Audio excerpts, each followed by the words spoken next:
Welcome to Wrestling with Heart, a podcast looking at pro wrestlers giving back to their community. Join me, Stanley Carr, as I interview wrestling's hottest names who use their platforms as entertainers to raise awareness and do community service. Hello, and welcome to another edition of Wrestling with Heart. This is the show where we talk with professional wrestlers about their lives in and out of the ring, as well as doing acts of charity work and community service, paying it forward. You know, we're all about positivity here on the show. And with me, I've got a very special guest today. This guy's wrestled all over Canada and across the world. You may know him as Hangman Hughes, but today I'm talking with Mike Hughes. Welcome to the show, Mike. Thanks for having me. It's a pleasure to be here. Yeah, it's my pleasure. And so now you're from Prince Edward Island in Canada, right? Yeah, it's the smallest province in Canada. It's a little island off the east coast, just past Nova Scotia. A lot of people in wrestling know Halifax because of some of the big Raws that have taken place in Halifax and, of course, through the Attitude Era and whatnot. But yeah, we're a small island off the coast. It's known for its white sandy beaches and great summers and great golf courses, but in the winter, it's pretty much an iceberg. So yeah. Sounds like it's a good place to vacation. Amazing place to vacation, great seafood, great, like the most laid back. There's only a population of 160,000 people and white sandy beaches around the whole island. So sounds very beautiful. Yeah, it's amazing. I love to come home. I traveled all around the world, and it's funny, when I was a kid, 18, 19, all I wanted to do was get off the island. And then when I started traveling the world, and I was gone for most of 12 years, 8 months gone, 2 months home, 8 months gone, 2 months home on the road wrestling. And then later on, all I want to do is get home and relax here. And no better place in the summertime. Be in your own bed, as they say. Exactly. Yeah. They were few and far between in those first 12 years. Sure. Now, so you're from Canada, Prince Edward Island. Tell me about your childhood and upbringing. I grew up in be an old school, like Irish background. My family's Irish. My grandparents came right from Ireland. An old school, strict, like Christian Catholic community. So grew up playing sports. Like I said, grew up around the beach, of course, because I'm on an island. And, it was just a normal childhood of playing sports, being competitive. And, I tried all sports. I was into boxing at a young age. And then, of course, like every Canadian, played hockey. And then hockey wasn't really my thing. And I got on to playing a high level of basketball. I played basketball at the national level and played against guys like Steve Nash, Jamal McGlure, Todd McCulloch. Those guys are the same age as I am, and played against them at the national level. Very cool. Yeah, hockey's definitely popular in Canada. Did you get to go to a lot of games? Have you gone to a lot of games? I did a lot of fundraising with the Charlottetown Islanders, which is a QMJHL team here, which is Major Junior. It's the same league that Sidney Crosby used to play in. So, it's the league that, for the viewers that might be unaware, it's usually the level right before everybody gets drafted to go to the NHL. Sure, yes. It's like a feeder, system, I guess. Yeah, and I did a lot of co-promotion work with the Islanders. We did a lot of big charity fundraiser events called Hockey Day, where we would have wrestling shows and then back-to-back with some of the Islander games. And, big shows, 2,300 people at the show. So for a province that's small, they've always supported pro wrestling here on Prince Edward Island. Yeah, I mean, Canada seems like it's a very historic country when it comes to pro wrestling. Lots of big stars came from Canada, like the Hart family. Of course, you got, Chris Jericho, Lance Storm, Trish Stratus, all icons, And what got you interested in professional wrestling? So in the Maritimes, where I'm in, the area that's New Brunswick, Nova Scotia, Prince Edward Island, is known as the Maritimes. And we've had a very rich history in pro wrestling. We had a territory here Atlantic Grand Prix Wrestling, and it was run by Rene Dupre's father, Emile Dupre. Mm-hmm. And it was the only game in town at the time. There used to be, when I was growing up, just 2 TV stations, and one had wrestling, and the other one was the CBC, which was just news and some really terrible shows. So wrestling was like a religion or an institution in Canada. For the Maritime provinces, it was Atlantic Grand Prix Wrestling. It was Saturday afternoon at 1 o'clock. The whole family would sit around and eat lunch together in front of the TV and watch Atlantic Grand Prix Wrestling. And in this territory, we had some of the most influential wrestlers in the world. Leo Burke was here, and a lot of people might not be familiar with Leo Burke, but they're familiar with a lot of the people he trained at Bret Hart's house in the early 90s. He trained, well, Bret, if you read Bret's book, he says that he's the greatest, that Leo Burke's the greatest wrestler he's ever stepped foot in the ring with. Oh, yeah. He taught Bret psychology. He had a huge part in developing the British Bulldogs, Owen Hart, while they worked with him in Stu's territory. But later on, he also trained Test, Edge, Christian, Ken Shamrock, Mark Henry. So all these guys learned under the tutelage of Leo Burke. And all these guys, you know, that's a list of Hall of Famers right there in the wrestling industry. Doubt. Yeah. So I was very fortunate that when I broke in my first year in wrestling, it was Leo's last year and his brother, the Beast. And for those that are familiar with the Stampede territory, the Cuban Assassins. So those were the guys I got to break in with, which was incredible for me because those were the guys I grew up watching as a child. Was it very, you know, I'm guessing, you know, it was very intense. The training was. When I first got started into wrestling, I'm 6'5". I'm at my biggest, I was 298 pounds. But when I started to look into getting into pro wrestling, I was probably 270, 275 and in pretty good shape. I'd tore my ACL and my meniscus playing basketball.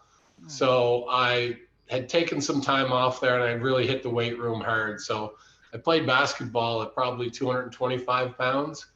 And then I just got into weightlifting for rehabilitation and got up to 270, 275, and probably the next 3 or 4 years. When I was in the gym, I just happened to run into these 3 guys that Prince Edward Island's a small place. So when there's somebody new in the gym and somebody that looks extremely different than everybody else, they stick out like a sore thumb. So when I entered the gym, there was this great big guy there who was 6'4", 315. He looked like Bill Goldberg, but he was probably a bit bigger. And wrestling fans might not know who he is, but Bret Hart was training him at the time. His name was Glenn Kolka. He was a former football player with the Ottawa Rough Riders. And he was with Edge and Christian, who were just starting at the time as Sexton Hardcastle and Christian Cage. Mm-hmm. So those 2 guys were in the gym, and they were pretty skinny at the time. They were probably 190 and 220 pounds, the 2 of them. So I'd come into the gym, and I just struck up a conversation with Kolka. I said, "Hey, you're not from around here. What are you guys doing here?" And he said, "We're here wrestling with Atlantic Grand Prix Wrestling." And I said, I didn't know because Emile was doing a terrible job of promoting the territory at that time. But he had just signed as a developmental territory for WWE. So he was taking down some guys to do some shows. So he had Bad News Brown, Edge and Christian, who at that time nobody had heard of, Glenn Kolka, Rick Martel, Don Callis, and Rip Rogers were all on that tour. So a lot of those guys like Bad News and that were trying to break those guys in and kind of teach them the ropes on the road. So I walked in and Kolka said to me, he said, "What are you training today?"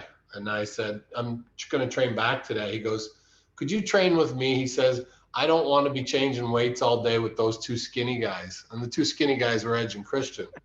So me and him started working out for the day, and we got talking about pro wrestling, and he said, "Do you like wrestling?" I said, "Yeah." I said, "I love wrestling. I've watched it as a child with my father, and I said, but I always thought that I was too small to wrestle. And he looked at me and he said, too small? You're like what, 6'6", like 280? And I was like, yeah, Right. right around there. But what he didn't realize is I'm the smallest guy in my family. Oh, wow. Really? Yeah. So I was always the small guy in my family. So to me, I was always small. Was And who so was he the was, who was the tallest? Who was the tallest in your family? so my brother is 6'6" as well, but he's 350 pounds. His Hmm. hands are 3 times the size of mine. He wears size 17 quadruple E feet. He's probably a foot wider across the shoulders, just a much bigger structured man. And my Jeez. father is the same. My father's got hands that are size of frying pans. And even my mother's 6'1", and Hmm. my sister's 6'3". So, and my sister's probably wider across the shoulders than I am too. I don't have, for the average Joe, I have a big bone structure, but not for my family. I got you. I mean, all right. Okay. Um, so That's yeah, when he said that to me, he said, I've been watching you interact with everybody here in the gym. He said, you have a lot of charisma and you're pretty quick witted. He said, you should give this pro wrestling a try. And I said, yeah, sure. I don't know how to do that. There was no wrestling schools really at the time, other than um, Stu's Dungeon at the time that was being run by Bruce and maybe Keith, I think, at the time.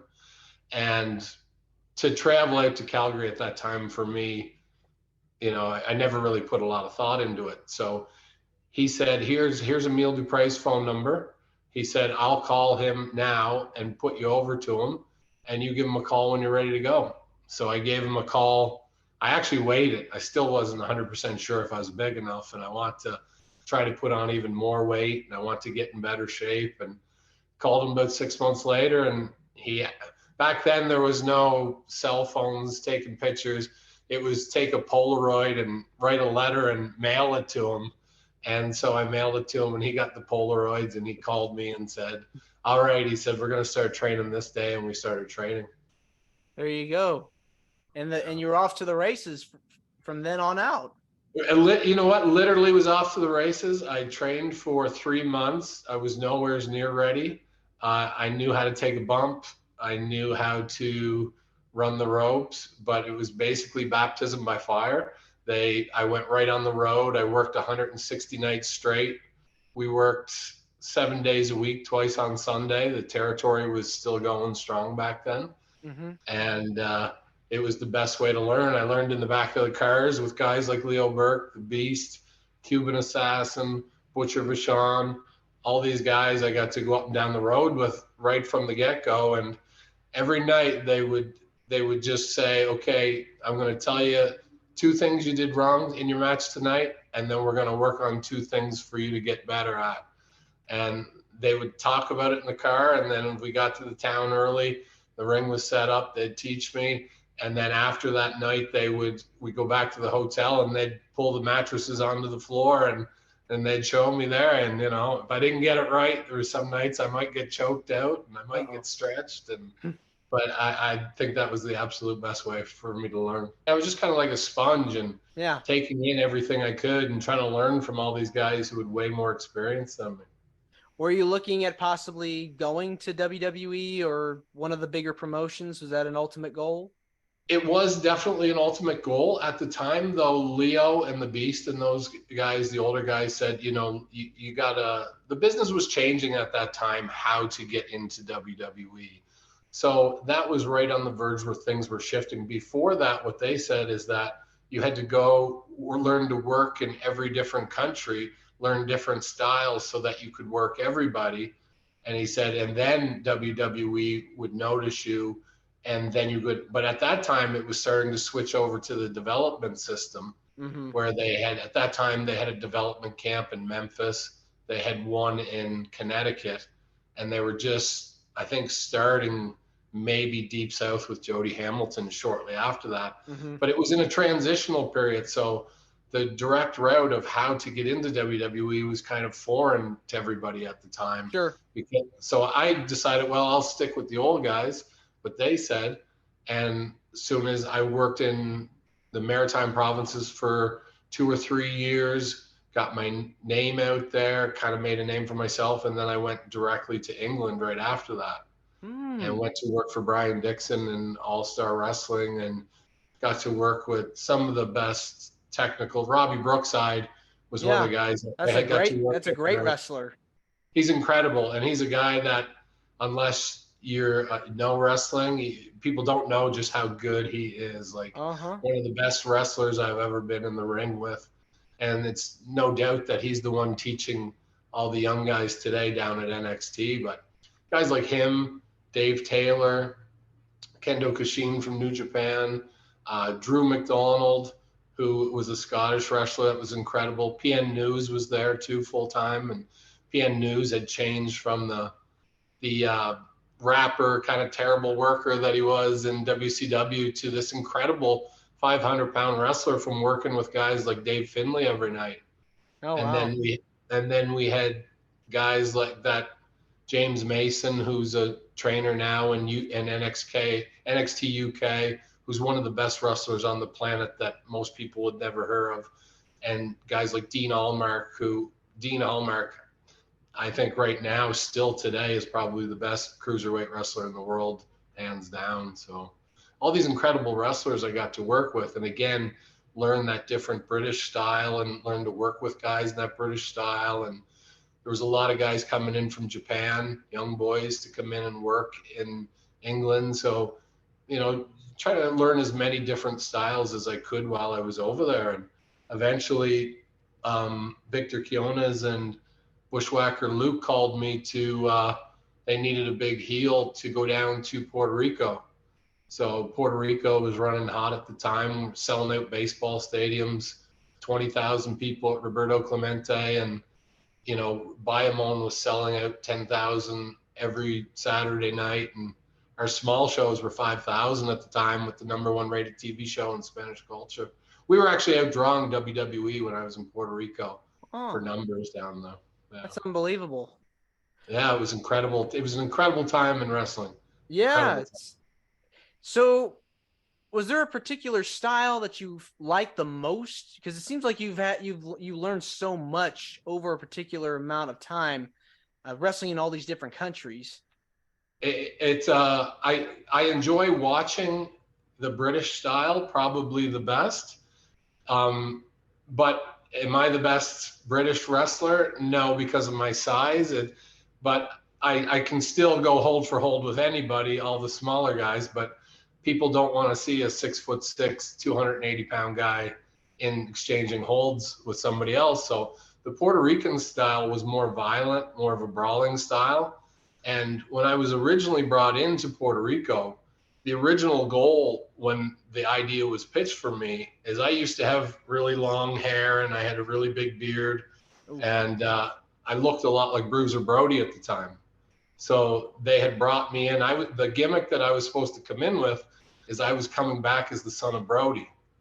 And I was coming back to get revenge on all the Puerto Ricans, because Puerto Rican fans still believed it was real at that time. And that was supposed to be the storyline that was pitched to bring me in.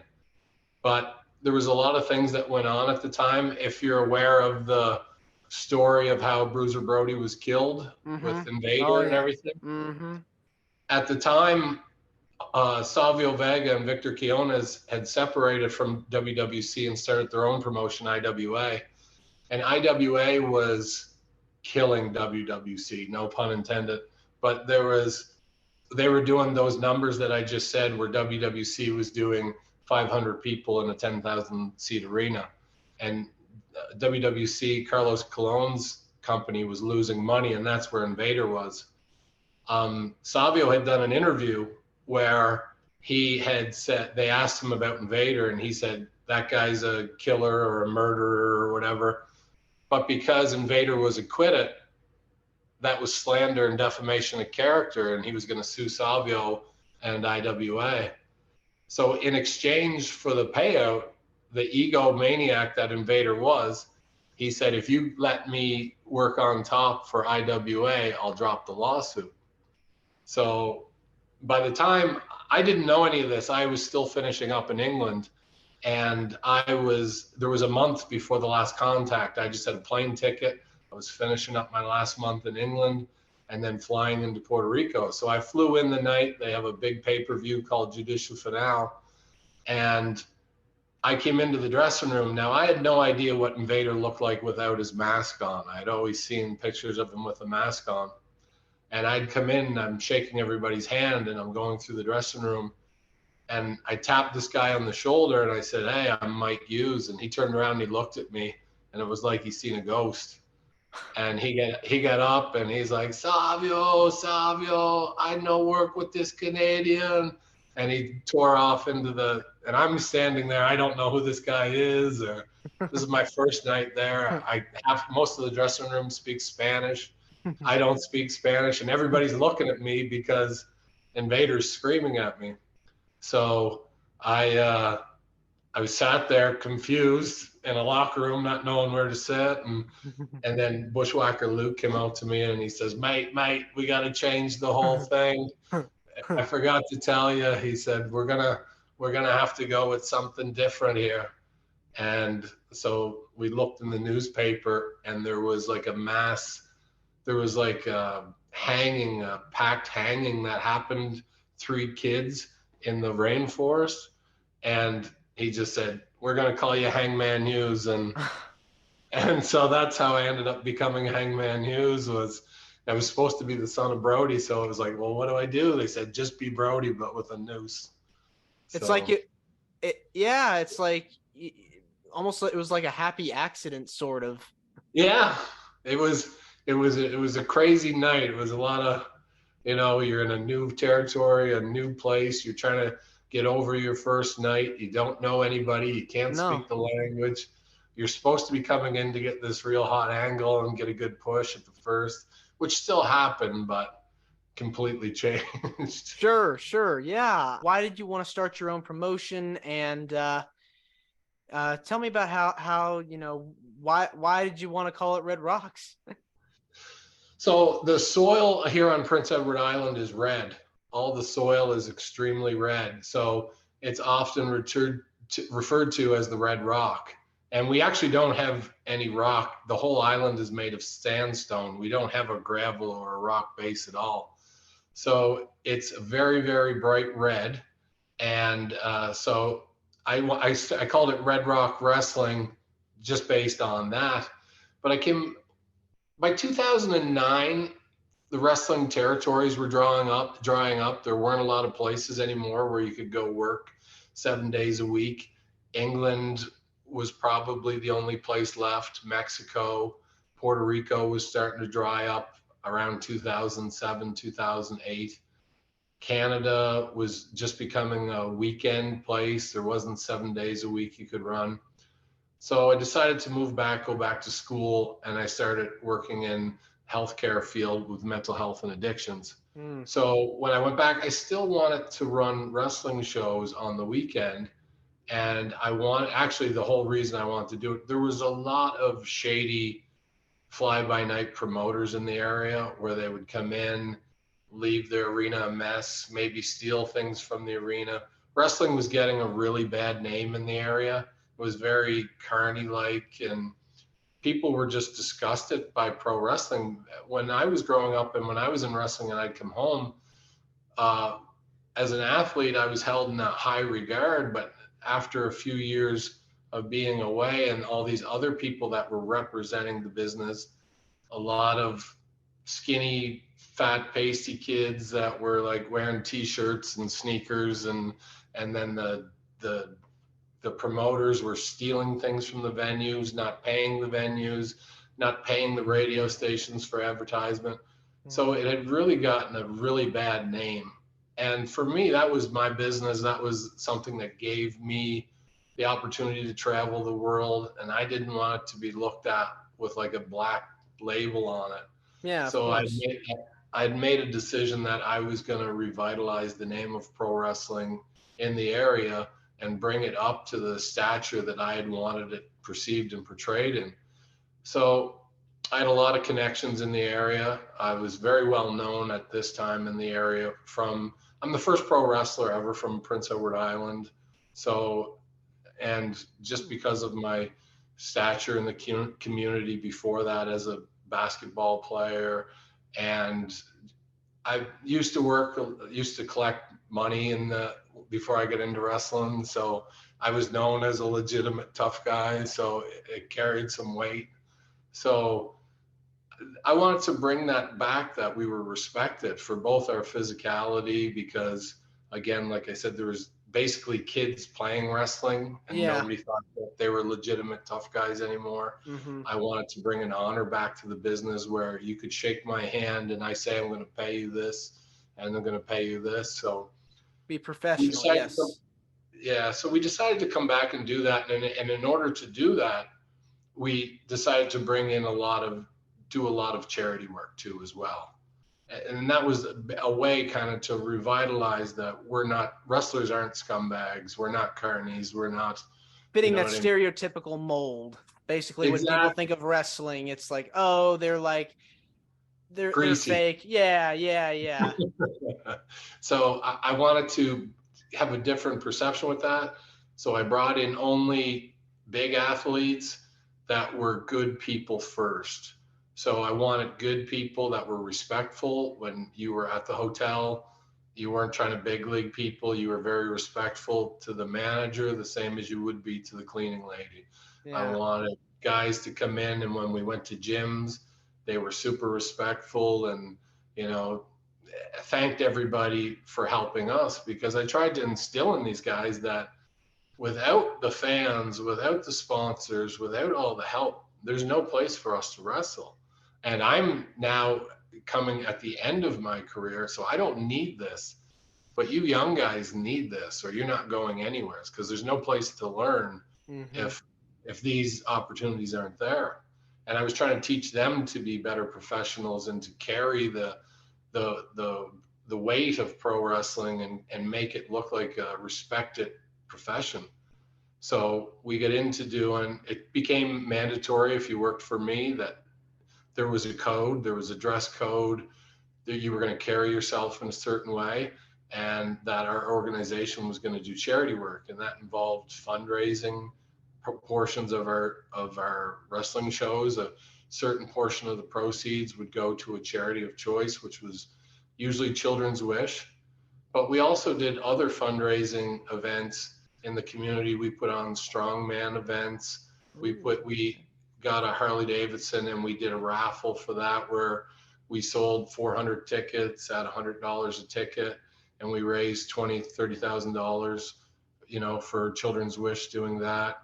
We held events where I promoted them where we mixed it up with boxing, jiu-jitsu, and we had called Fight for the Cure. We raised, I think, $26,000 for Canadian Cancer Society, and we just kept doing all these different fundraisers in between our actual wrestling show. So where Red Rock Wrestling and Pro Wrestling and Kowboy Mike Hughes, my name, was associated with the community, associated with charity work.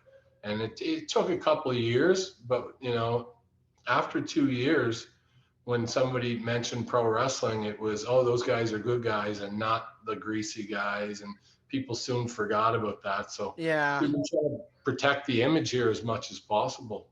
Yeah, I mean, you have to do that. You've had, an incredible career, and you've been able to do so much in the world of professional wrestling. Being able to start your promotion, that's no joke. It takes a lot to start your own. Takes a lot to start your own company, and being able to get a following. It's not easy. We've sold out almost every show we've ever run on PEI. So our venue holds 650 to 700 people, and it's always been 650 to 700. And it's a great venue where there's a balcony around the top, and it's concrete building, and it really 600 people sounds like 6,000. And then we've also done shows with 2,300 people and shows with 1,400 people in conjunction with some of the Islanders and the other thing. But I think the reason that people really get behind us and support us is because of the charity work, and because of it's more than just wrestling. It's about Islanders supporting Islanders. We help the community, and the community in return supports us.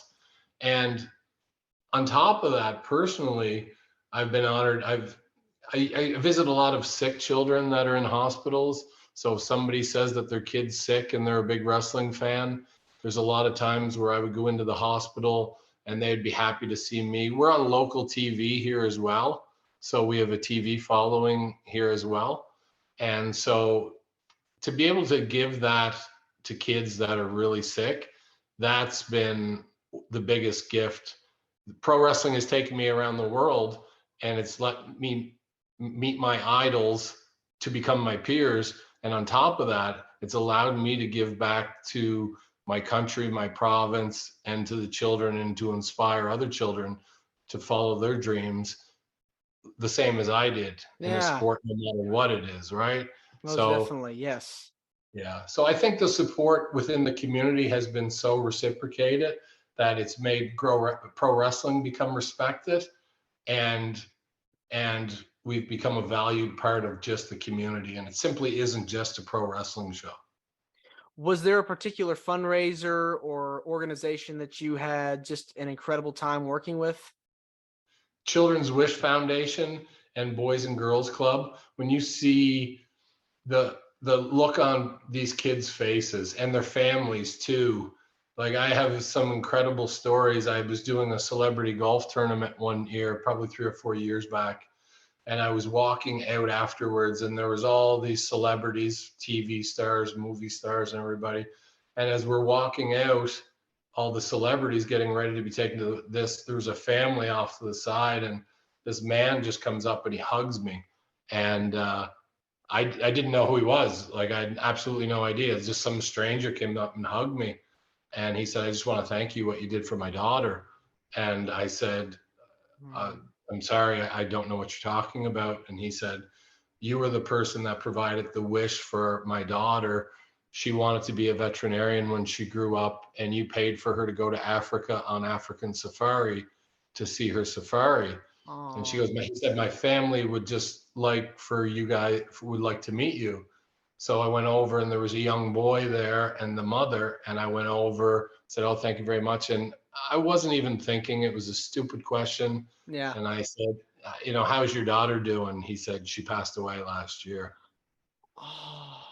So it was, because I should have known we're granting wishes for children that are terminally ill, and I never even thought about it, but it was such a powerful moment with the family. Yeah. And I've gotten a lot of calls to go in with children that are in palliative care, and it just blows me away that I get this phone call, and these kids that are dying, and they say their last wish is they want to speak to you. And I'm like floored. I'm like, of all the people in the world, when you're dying, you want to see me? Like, of course I'm going and doing it, but this is what's processing in my head. And this is because I'm a pro wrestler, and this is because I'm inspiring kids. Then all the bumps, all the bruises, all the broken bones, all the separations and dislocations, and all the pain I'll live with for the rest of my life, all those things are 100% worth it when you see the reaction from these families and their most vulnerable moments. You know what I mean? For sure, yes. It's incredible. There's a family that the child passed away. They sent me a picture of it, and they have the Red Rock Wrestling logo on the back of their son's tombstone because it was such an important thing for him as a child. And he started watching us when he was 5 years old, and he died whenever he was 19 years old of cancer. But that, because we were such a big influence in his thing, his mother paid tribute to the organization by doing that. So it just shows the impact. It's not, that's touching. When people say it's just pro wrestling, or it's just fake fighting, or when you put the word "it's just" in front of anything, but we've changed lives, we've inspired people's lives, and we've helped families in their most vulnerable moments. And to me, like, when people try to put down pro wrestling, there's very few other professional sports and athletes that are in that position, and not only are offered that position, but take that position and cherish it and grab it and run with it and try to do the best they can with what little they have. Hats off to the guys like John Cena who are doing. I think he had the most wishes granted Yeah. of any Yeah. celebrity, right? Mm-hmm. And hats off to guys like that. You know what I mean? That can touch as many lives as possible. And that's the thing that changes. And that comes from taking families out and creating a family environment. And in order to create that family environment, it comes from having guys that know how to tell stories and don't have to do shock wrestling in the TV, like in the ring, to like the blood and guts and all that. Like for me, like ECW and all this death match stuff, it has its place, but not in a family scheme. And I think that when you have and provide a product that the whole family can enjoy together, you create family moments, and then you as a wrestler can impact the way that these kids as they're growing up can perceive you, and you can be a role model and influence, and you can use that influence to do good in the world as well. Absolutely. Yeah, you're paying it forward. I mean, it's like going to Disney World in a sense. You have those moments, those magical moments, and you pass it on to the next generation and generation after that. Absolutely. And that's what it has to be, right? That's the only way that we hold pro wrestling up in stature, and that's the only way we hold ourselves up. There's no greater feeling in the world than helping somebody else, either accomplish their dream, to be a part of their own dream, or just inspire them, or to feel good, right, in the moment. And even if it's as simple as making a memorable moment at a show for a kid, right? Like every little bit adds up, right? So yeah. Well, why do you feel so passionate about helping people, whether it's through wrestling or through anything? I think it was the way I was raised.